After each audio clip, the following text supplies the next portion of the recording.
मन की बात कार्यक्रम में प्रधानमंत्री ने कहा कि यूपीआई तेजी से देश की अर्थव्यवस्था का हिस्सा बन रहा है।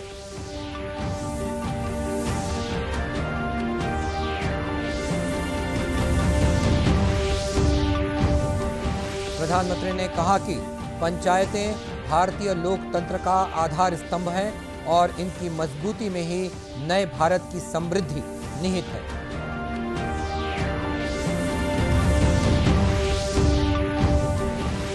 राज्यपाल ने कहा, आध्यात्मिकता के समावेश से प्रशासन को संवेदनशील और उत्कृष्ट बनाया जा सकता है।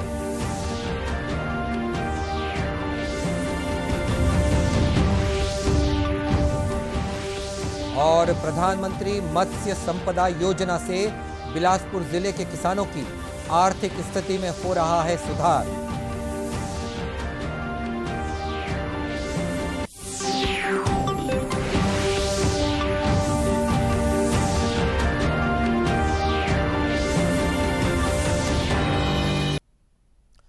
नमस्कार, आप देख रहे हैं दूरदर्शन समाचार। मैं हूं मनीष अहलूवालिया और अब समाचार विस्तार से। प्रधानमंत्री नरेंद्र मोदी ने आज मन की बात कार्यक्रम के 88वें कड़ी को संबोधित किया। आज की मन की बात कार्यक्रम में प्रधानमंत्री ने खास तौर पर जल संरक्षण, संग्रहालय और ऑनलाइन पेमेंट पर चर्चा की। शुरुआत में श्री मोदी ने ऐतिहासिक संरक्षण, म्यूजियम और उनसे जुड़ी पौराणिक संस्मरणों पर बात रखी। उन्होंने छात्रों से अपेक्षा रखी कि वे गर्मियों की छुट्टियों में म्यूजियम देखने जरूर जाएं।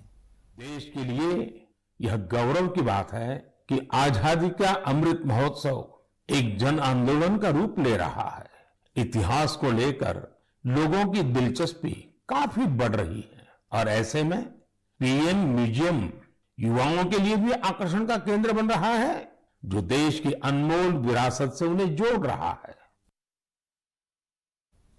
अपने संबोधन में प्रधानमंत्री ने देशवासियों से आग्रह किया कि वे ऑनलाइन पेमेंट को अपनी रोजमर्रा के जीवन में शामिल करें। प्रधानमंत्री ने कहा कि पिछले कुछ महीनों में यूपीआई पेमेंट 10 लाख करोड़ तक पहुंच गया है। इस दौरान उन्होंने डिजिटल पेमेंट से जुड़े अपने अनुभव भी साझा किए।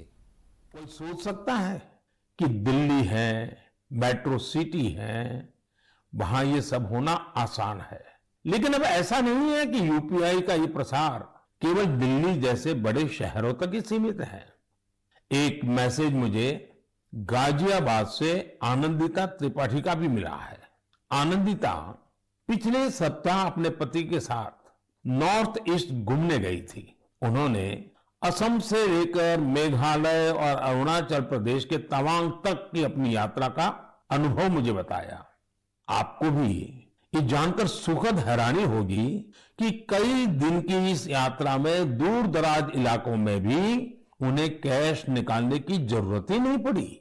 जिन जगहों पर कुछ साल पहले तक इंटरनेट की अच्छी सुविधा भी नहीं थी, वहां भी अब यूपीआई से पेमेंट की सुविधा मौजूद है।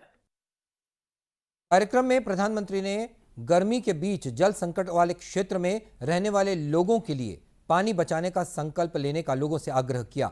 उन्होंने कहा कि आजादी के अमृत महोत्सव के दौरान जल संरक्षण के लिए 75 अमृत सरोवर देश के अलग अलग जगहों पर बनाए जा रहे हैं। श्री मोदी ने बूंद बूंद जल बचाने का संकल्प देशवासियों से लेने का आग्रह किया। तेजी से बढ़ रही है, बढ़ती हुई ये गर्मी पानी बचाने की हमारी जिम्मेदारी को भी उतना ही बढ़ा देती है। हो सकता है कि आप अभी जहां हो वहां पानी पर्याप्त मात्रा में उपलब्ध हो, लेकिन आपको उन करोड़ों लोगों को भी हमेशा याद रखना है जो जल संकट वाले क्षेत्रों में रहते हैं, जिनके लिए पानी की एक एक बूंद अमृत के समान होती है। गौरतलब है कि हर महीने के अंतिम रविवार को प्रधानमंत्री अपने मासिक रेडियो कार्यक्रम मन की बात को संबोधित करते हैं। प्रधानमंत्री नरेंद्र मोदी ने आज राष्ट्रीय पंचायती राज दिवस के अवसर पर जम्मू कश्मीर के सांबा जिले के पल्ली पंचायत में विविध विकास परियोजनाओं का उद्घाटन किया और कई परियोजनाओं की आधारशिला भी रखी। इस अवसर पर उन्होंने देशवासियों को राष्ट्रीय पंचायती राज दिवस की शुभकामनाएं दी। इस अवसर पर आयोजित कार्यक्रम को संबोधित करते हुए प्रधानमंत्री ने कहा कि पिछले 2-3 सालों में जम्मू ने विकास के नए आयाम गढ़े हैं। सालों में जम्मू कश्मीर में विकास के नए आयाम बने हैं। केंद्र के लगभग 250 कानून जो जम्मू के नागरिकों को अधिकार देते थे, वो लागू नहीं किए जाते थे। हमने जम्मू कश्मीर के हर नागरिक को एम्पावर करने के लिए उन कानूनों को लागू कर दिया और आपको ताकतवर बनाने का काम कर दिया। श्री मोदी ने कहा कि इस बार राष्ट्रीय पंचायती राज दिवस जम्मू कश्मीर में मनाया जाना एक बड़े बदलाव का संकेत है। पंचायती राज दिवस जम्मू कश्मीर में मनाया जाना एक बड़े बदलाव का प्रतीक है। ये बहुत ही गर्व की बात है कि जब लोकतंत्र जम्मू कश्मीर में ग्रास रूट तक पहुंचा है, तब यहां से मैं देश भर की पंचायतों से संवाद कर रहा हूं। प्रधानमंत्री ने कहा कि पंचायतें भारतीय लोकतंत्र का आधार स्तंभ है और इनकी मजबूती में ही नए भारत की समृद्धि निहित है। उन्होंने लोगों से आत्मनिर्भर भारत के निर्माण के लिए पंचायतों को और अधिक सशक्त बनाने का संकल्प लेने को भी कहा। राजधानी रायपुर में अखिल भारतीय प्रशासनिक सम्मेलन का आयोजन किया गया। प्रजापिता ब्रह्म कुमारी ईश्वरीय विश्वविद्यालय में आयोजित इस सम्मेलन का राज्यपाल अनुसुईया उइके ने उद्घाटन किया। इस अवसर पर कार्यक्रम को संबोधित करते हुए उन्होंने कहा कि आध्यात्मिकता के माध्यम से प्रशासन को संवेदनशील और उत्कृष्ट बनाया जा सकता है। कार्यपालकों और प्रबंधन के लिए प्रशासन में उत्कृष्टता पर आयोजित, मतलब किस तरह से उनकी कार्यशैली और लोगों की जो अपनी क्षेत्रों में जो उनकी जिम्मेदारी होती है, वो किस तरह से अपने कर्तव्यों का निर्वहन कर सके, इस दिशा में आपके द्वारा यहाँ पर प्रशिक्षण का भी आपने कार्यक्रम रखा। मुख्यमंत्री भूपेश बघेल ने कार्यक्रम को संबोधित करते हुए कहा कि प्रशासनिक क्षमता के बेहतर क्रियान्वयन के लिए मन का संतुलित रहना आवश्यक है। उन्होंने कहा कि मन के संतुलन के लिए आध्यात्म का सहारा लिया जा सकता है। सबसे ज्यादा जरूरी है मन का संतुलन। धन भी जरूरी है और मन भी जरूरी है। और मन के संतुलन के लिए सबसे ज्यादा जरूरी है वो आध्यात्म का रास्ता। हमारे भारतवर्ष में हजारों साल से ऋषि मुनियों ने इसी में शोध किया है। कार्यक्रम को संबोधित करते हुए छत्तीसगढ़ उच्च न्यायालय के न्यायमूर्ति गौतम चौरड़िया ने कहा कि जीवन में प्रबंधन का बहुत महत्व है और आध्यात्मिकता के माध्यम से प्रबंधन को जोड़ने पर बेहतर परिणाम प्राप्त हो सकते हैं। तो जीवन में प्रबंधन का बहुत महत्व है और आध्यात्मिकता के माध्यम से प्रबंधन को जोड़ना, मैं सोचता हूँ सिर्फ प्रशासकों, कार्यपालकों या प्रबंधकों के लिए आवश्यक नहीं है। जितने भी संसार में सेवा करने वाले लोग हैं, परिवार चलाने वाले लोग हैं, शासन चलाने वाले लोग हैं, सत्ताधीश हैं, प्रशासक हैं, उन सब की ये जिम्मेदारी है कि वे अपने आप को आध्यात्मिकता से भावित करें। आध्यात्मिकता द्वारा प्रशासन में उत्कृष्टता, इस विषय पर सम्मेलन का आयोजन आजादी के अमृत महोत्सव से स्वर्णिम भारत की ओर प्रोजेक्ट के तहत किया गया है।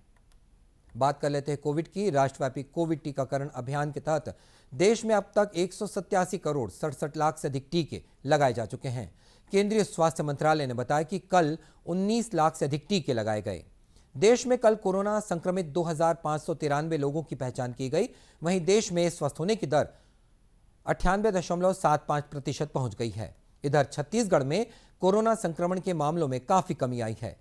प्रदेश की पॉजिटिविटी दर 0.08% है। प्रदेश में कल कोरोना संक्रमण के 3 नए मामले सामने आए। इन्हें मिलाकर प्रदेश में अब तक 11,52,233 मामले पाए गए, जिनमें से 11,38,183 मरीज स्वस्थ हो चुके हैं। वहीं वर्तमान में 16 कोरोना संक्रमित मरीजों का प्रदेश के विभिन्न अस्पतालों या होम आइसोलेशन में इलाज जारी है।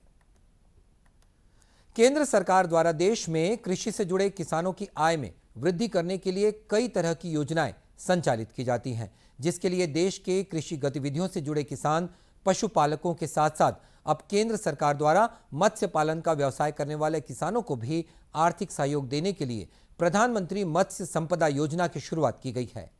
प्रदेश के बिलासपुर जिले में भी इस योजना के जरिए किसानों की आर्थिक स्थिति में बदलाव आया है। जिले के मछली विभाग के उप संचालक सतीश अहिरवार ने बताया कि इस योजना का मुख्य उद्देश्य किसानों की आय में वृद्धि करना है। कृषि कार्यों के अतिरिक्त पशुपालकों को और मत्स्य पालन का व्यवसाय करने वालों को आर्थिक सहयोग देने के लिए इस योजना की शुरुआत की गई है। यहाँ बिलासपुर जिले के खूटा घाट जलाशय में दो बेरोजगार युवाओं को हमने मोटिवेट करने के लिए 2 केज की स्थापना की है, 2 यूनिट की स्थापना किए हैं। इसमें श्री निमेश महेश्वर और दूसरे संगीता अग्रवाल जी का हमने ये केज स्थापित किए हैं, जिसमें एक यूनिट में 18 केज इंस्टॉल किए हैं और दूसरे यूनिट में भी 18 केज किए। इस प्रकार कुल 36 केज यहाँ पे स्थापित करके उसमें सफलतापूर्वक मछली पालन किया जा रहा है। इस योजना के लाभार्थियों ने योजना को रोजगार मूलक बताया है। प्रधानमंत्री मत्स्य संपदा योजना के तहत हमें 60% सब्सिडी मिली है, जिसके लिए हमारी लागत करीबन लगभग 3 लाख रुपए करीब प्रति केज आई है, जिसमें हमारा ये प्लांटून इंक्लूडेड है, जाल इंक्लूडेड है। उसके पीछे हमने जाल के पकड़ने के लिए एंकर्स बनवाए, वो सब उसमें लागत में आ जाता है। साथ ही साथ हमने यहाँ पे 4 लोगों को रोज़गार दिया है, जिसके लिए एक हट बनाया गया है, हमारे पीछे आप देख सकते हैं, जिसमें रहने की व्यवस्था है, खाने की व्यवस्था है और प्लस वो हमारा गोदाम भी है, जहाँ पे हम दाना वगैरह भी रखते हैं। हेल्प मिला है गवर्नमेंट की तरफ से, हमें इसमें 60% की सब्सिडी मिली है। लगभग प्रति केस 3 लाख रुपए का खर्चा है सेट करने के लिए। तो इसके हमें बेनिफिट्स भी अच्छे मिले हैं। यहाँ पर जो हमारा लोकल बेरोजगारी है उस पर भी हेल्प हुई है। जो यहाँ के यूथ हैं जिनको काम नहीं मिलता तो उनको भी काम दे रहे हैं। गौरतलब है कि इस योजना के माध्यम से केंद्र के साथ साथ कई राज्य सरकारों द्वारा मिलकर मत्स्य पालन का व्यवसाय करने वाले किसानों को 40 से 60% सब्सिडी का लाभ भी प्रदान किया जाता है, जिसे शुरू करके किसान बेहतर कमाई कर सकते हैं। आजादी के लिए भारत का संघर्ष आधुनिक विश्व के महानतम संघर्षों में से एक है। दूरदर्शन समाचार इतिहास की धारा बदलने वालों की एक झलक रोजाना आपके लिए लेकर आ रहा है। आज की इस कड़ी में हम बात कर रहे हैं स्वतंत्रता सेनानी अर्धेंदु दस्तीदार के बारे में। आज की कड़ी में हम महान क्रांतिकारी स्वतंत्रता सेनानी अर्धेंदु दस्तीदार को उनकी पुण्यतिथि पर श्रद्धांजलि अर्पित कर रहे हैं। 1930 में 24 अप्रैल को उनका निधन हुआ था। अर्धेंदु अपनी किशोरावस्था में ही परिवार छोड़कर चटगांव में मास्टर दा सूर्यसेन के नेतृत्व में रेवोल्यूशनरी पार्टी के सक्रिय सदस्य बन गए। चटगांव शस्त्रागार पर हमले के कुछ सप्ताह पहले वे उच्च शक्ति के बम बनाने में काम आने वाले पिक्रिक एसिड पाउडर के कारण हुई एक दुर्घटना में गंभीर रूप से जल गए थे। 1930 में 18 अप्रैल को शस्त्रागार पर हमले में शामिल होते समय भी वे पूरी तरह स्वस्थ नहीं हुए। 22 अप्रैल को जब क्रांतिकारियों ने जलालाबाद पहाड़ियों में ब्रिटिश सेना से मोर्चा लिया तो अर्धेंदु को पेट में गहरी चोट लग गई, जिसके कारण वे बेहोश हो गए। अगले 23 अप्रैल को कुछ गांव वासियों ने पहाड़ी की चोटी से अर्धेंदु को घायल अवस्था में पड़ा देखा और उन्हें चटगांव अस्पताल ले जाया गया। उन्होंने ये बताने से इनकार कर दिया कि चोट कैसे लगी है। वे चट्टान की तरह अचल और अडिग थे। कुछ और घंटों तक अर्धेंदु मौत से जूझते रहे और आखिरकार 24 अप्रैल 1930 को उनकी मृत्यु हो गई। स्वदेश की माटी के महान सपूत अर्धेंदु दस्तीदार को हमारा सादर नमन। और बुलेटिन के अंत में मुख्य समाचार एक बार फिर। मन की बात कार्यक्रम में प्रधानमंत्री ने कहा कि यूपीआई तेजी से देश की अर्थव्यवस्था का हिस्सा बन रहा है।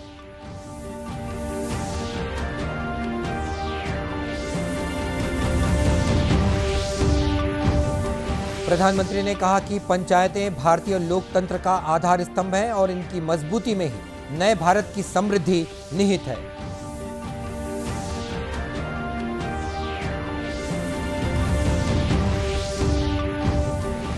राज्यपाल ने कहा कि आध्यात्मिकता के समावेश से प्रशासन को संवेदनशील और उत्कृष्ट बनाया जा सकता है।